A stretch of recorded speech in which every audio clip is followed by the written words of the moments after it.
पुण्यार्जक हैं विद्या अरह गुरु भक्त परिवार श्रीमती सुंदर देवी, संजय, सुनीता, मनीष, प्रियंका, रोशन, नेहा, शुभम, शिल्पा, रूहानी, ईशानी, शिवांगी, ऋषिका, रुद्रांश, चांदुवार परिवार, गांधीधाम, कच्छ, गुजरात। श्री सुधीर कुमार जैन, सुनीला जैन, पुत्र पुत्रवधू गौरव अंजू जैन, पोता पोती आरव जैन, पिच्छी जैन, पुत्री दामाद प्रियंका अनुराग जैन, पुत्री दामाद गरिमा जैन, अमित जैन, खतौली, उत्तर प्रदेश। श्री नेमी चंद जी, मिलन कुमार जी, शर्मिला, अनूप, दिशा, साध्विक, निशा, अमेरिका, समस्त काला परिवार, डोर नकल, तेलंगाना।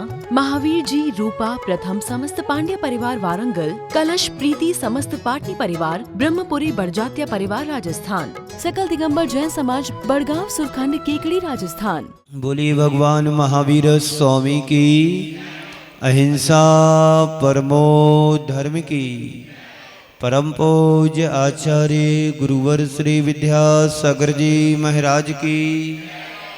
परम पूज्य आचार्य श्री समय सागर जी महाराज की। परम पूज्य सुंदर सागर जी महाराज की। धर्म जीवन का आधार है। धर्म के बिना हमारे जीवन की कोई कीमत नहीं है। धर्म है तो सब कुछ है। धर्म नहीं तो जीवन में कुछ भी नहीं। आप रोज पढ़ते हैं, धर्म करत संसार सुख, धर्म करत निर्माण, धर्म पंथ साधे बिना नर त्रियंच समान। धर्म से हमारी जीवन की शुरुआत होना चाहिए। जब आप सुबह उठते हैं तो कम से कम परमात्मा के लिए एक धन्यवाद तो देना चाहिए। बोलो क्यों देना चाहिए? इसलिए परमात्मा को धन्यवाद देना चाहिए कि उसकी परम कृपा से आज का जीवन मुझे मिला। कहीं में उन लोगों की गिनती में नहीं आ गए होते कि जो देर रात बिस्तर पर सोए थे और वो सोते ही रह गए। तो इसलिए हमें धन्यवाद देना बनता है कि आपकी परम कृपा से आज मुझे आज का जीवन मिला। अब आज का जीवन पाने के बाद अब हमें क्या करना है? कल मैंने कहा था हमारा जीवन क्षण क्षण क्षीण हो रहा है। हो रहा कि नहीं हो रहा? बोलो। हम सोचते हैं कि हमारी उम्र बढ़ रही है, पर उम्र घट रही है कि बढ़ रही है? बोलिए दिनेश जी। है हमारी उम्र घट रही है, बढ़ नहीं रही है। यही हम इसी जगह मूल में भूल करते हैं। लोग बड़े अच्छे से कहते कि हमारी तो उम्र बढ़ रही है, पर संत कहते हैं उम्र बढ़ती नहीं घटती है। जितनी तुम परमात्मा से उम्र लेकर के आए थे उसमें से हमारी वर्ष के कितने दिन घट गए, और आप कहते वर्ष गांठ मना रहे। वर्ष हमारी गांठ में से वर्ष निकल जाते हो, मनाते क्या है? वर्ष में गांठ मनाते हो। पर हमें धर्म ये सिखाता है कि जीवन को कैसे जीना है। रोते रोते जीवन जीना है कि हंसते हंसते जीवन जीना है, कि गुनगुनाते हुए प्रभु का गीत गाते हुए जीवन जीना है, कि गालियां देते हुए जीवन जीना है, कि भुन भुनाते हुए जीवन जीना है। कैसे जीवन जीना है? बोलो। हंसते हुए। आपने हंसी देखी है? रावण की हंसी कभी हंसी आपने सुनी तो जरूर होगी रामायण में। कैसे हंसता था रावण? कोई हंस के बताएगा? जो रावण के वंश का होगा वही हंस करके बता सकता है। वो रावण भी पता नहीं, ना अंश और वंश का पता है, लेकिन उसकी हंसी आज भी लोगों के पास है। राम की हंसी बहुत कम लोग हंस पाते हैं, कृष्ण की हंसी बहुत कम लोग जानते हैं, पर रावण की हंसी तो घर घर में हंसा रही और जीवन को रुला भी रही है।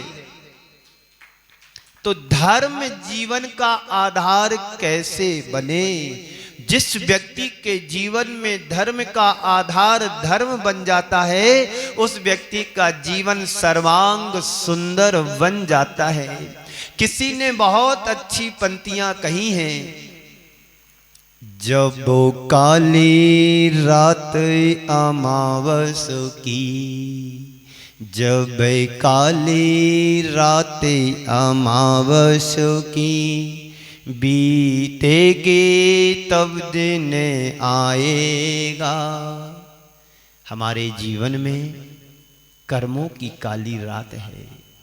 भगवान महावीर कहते हैं जब ये काली रात बीतेगी तभी तुम्हारे जीवन में कभी प्रभात हो पाएगा।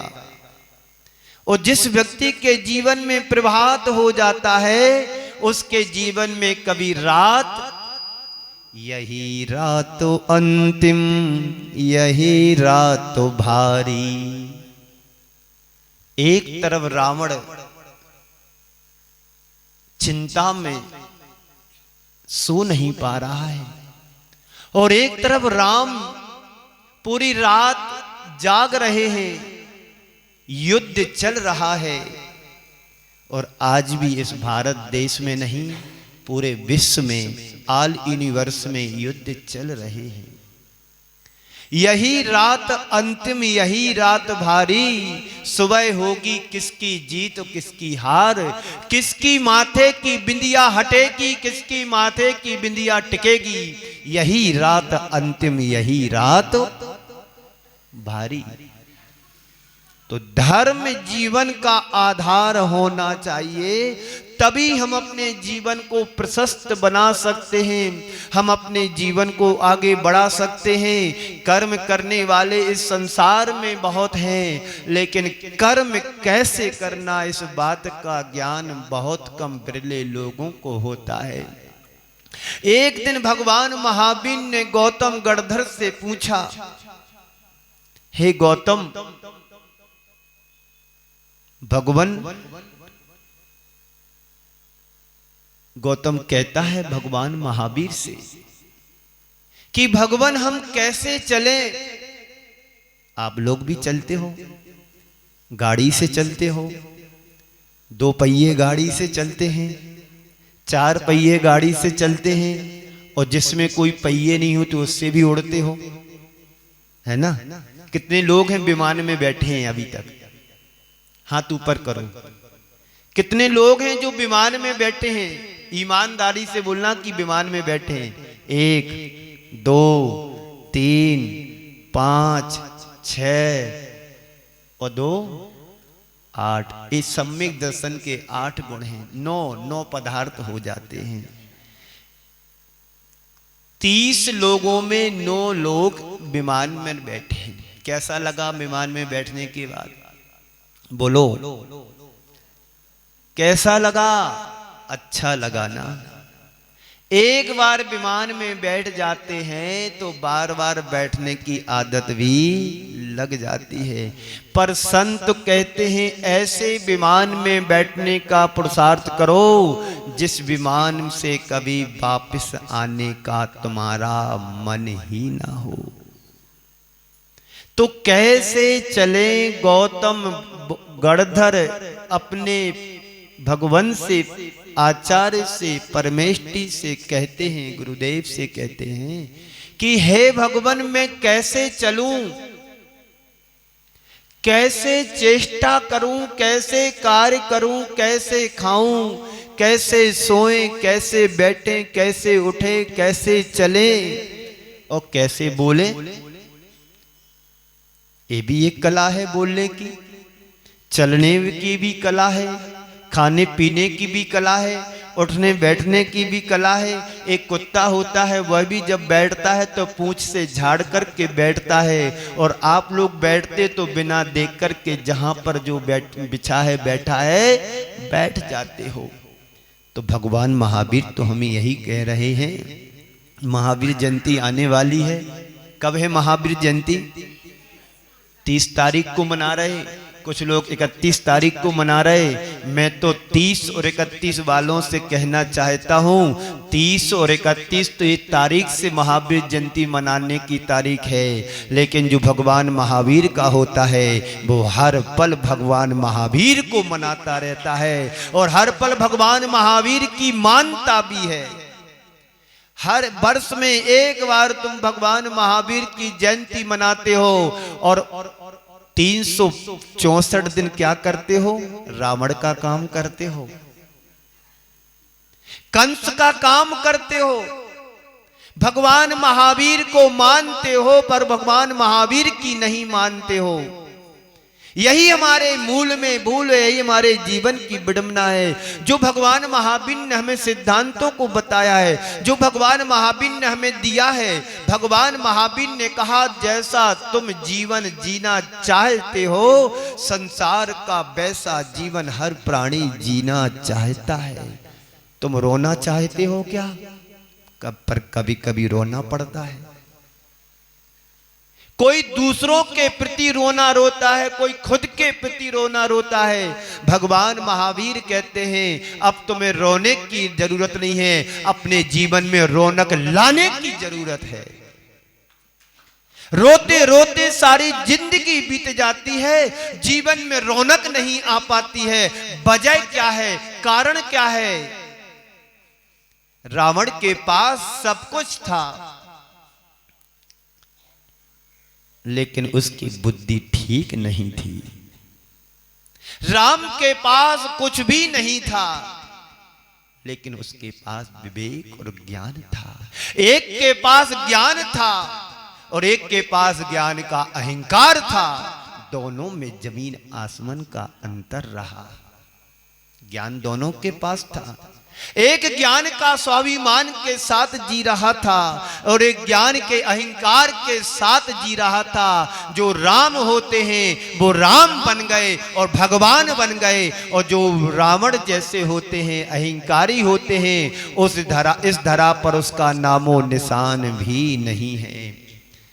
भरत चक्रवर्ती के पास भी वैभव था और रावण के पास भी वैभव था।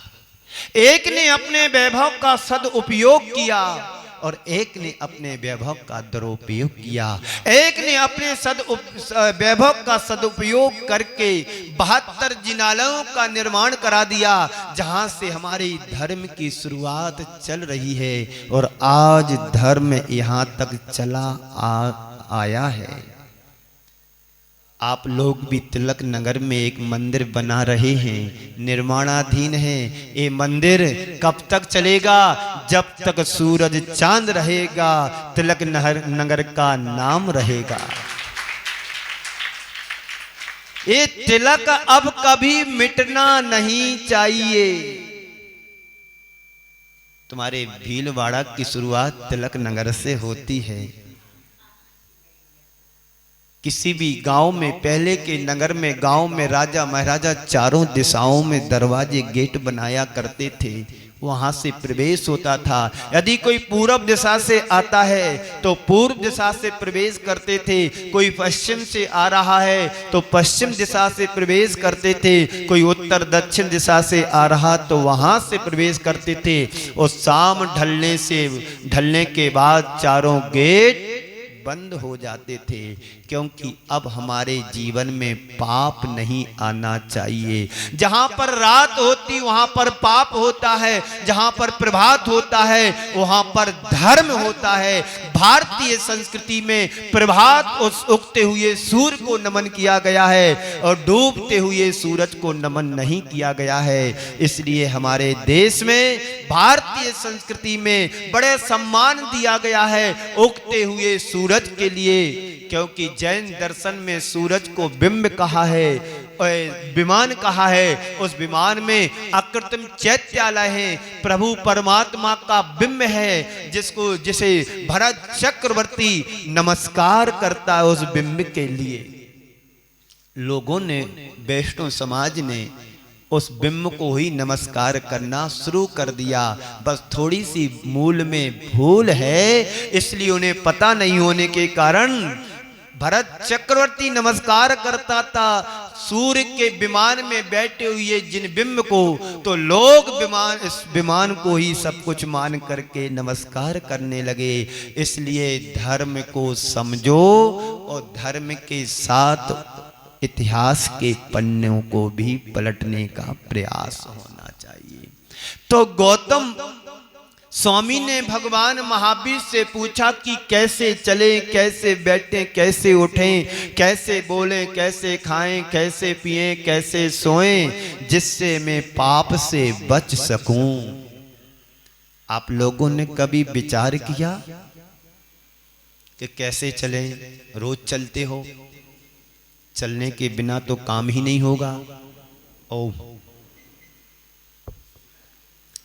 चलने के बिना तो कोई काम ही नहीं होगा। मंदिर भी जाना है तो चल कर के जाना, दुकान पर जाना तो चल कर के जाना, ऑफिस जाना तो चल कर के जाना, खेत पर जाना तो चल कर के जाना, मकान पर जाना तो चल कर के जाना, कहीं भी जाना बिना चले काम नहीं होता है। किसी से पूछो भाई क्या कैसा चल रहा है, तो कहता चल रहा है, गाड़ी चल रही है। यही ना बोलते हैं ना। तो कैसे चले, ये भी तो विचार करना है। देखो ये चले, इनने चल के भी दिखा दिया कैसे चलना है। तो कैसे चले? सावधानी से चले। आचार्य भगवान कहते हैं, एक गाथा के माध्यम से गौतम ने प्रश्न किया भगवान महावीर से, कदम चढ़े कदम चिट्ठे, कदम मासे कदम सहे। कदम चरे कदम चिट्ठे, कदम मासे कदम सहे, कदम भासे जे भुंजे जे एवं पावम ना बज्जई। बड़ा सुंदर प्रश्न किया एक गाथा के माध्यम से गौतम गणधर ने भगवान महावीर से। कदम चढ़े, कैसे चले? कदम चिट्ठे, कैसे चेष्टा करूं, यानी प्रवृत्ति कैसे करूं। आगे और पूछा कदम सहे, कैसे सहन करूं, कैसे सोएं? कहीं भी सो जाओ, किसी भी जगह पर सो जाएं, कहीं पर भी गिर जाओ, नहीं। और कदम भाषे जय, कैसे भाषा का प्रयोग करे, कैसे बोलूं। भुंजे जे, और कैसे भोजन करूं, कैसा भोजन करूं। एवं पावम ना बज्जहि, जिससे पाप का बंध ना हो और पाप से बच जाएं। जीवन से जुड़ा हुआ बहुत बड़ा महत्वपूर्ण प्रश्न है। एक गौतम गणधर का ही प्रश्न नहीं रहा होगा, लेकिन पूछा तो उन्होंने है, लेकिन ये प्रश्न पूरी जनता जनार्दन का है, जो धर्म का पालन करना चाहते हैं या धर्म का पालन कर रहे हैं। उन सब के मन का ये अहम प्रश्न है कि कैसे चलें, कैसे चेष्टा करें, कैसे सोचें, कैसे बोलें, कैसा खाएं, कैसा पिएं, जिससे पाप ना हमारे जीवन में हो। तो भगवान महावीर ने कुछ ज्यादा बड़ा उत्तर नहीं दिया होगा। यह भी नहीं कहा कि तुम रोज भगवान के जाकर के अभिषेक करो, ये भी भगवान महावीर ने नहीं कहा। भगवान महावीर ने ये भी नहीं कहा कि तुम खूब पूजन करो, बड़े थाल भर भर करके, सोने के थाल में, चांदी के थाल में द्रव्य को सजा करके पूजन करो, ये भी भगवान महावीर ने नहीं कहा।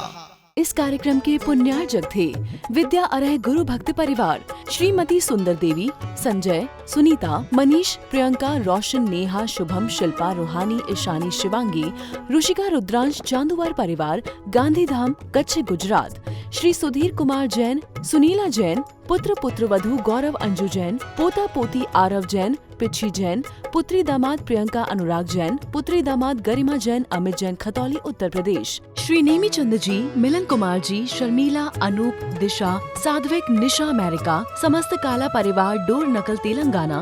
महावीर जी, रूपा, प्रथम, समस्त पांड्या परिवार, वारंगल। कलश, प्रीति, समस्त पाटनी परिवार, ब्रह्मपुरी बड़जात्या परिवार, राजस्थान। सकल दिगंबर जैन समाज, बड़गांव, सुरखंड, केकड़ी, राजस्थान।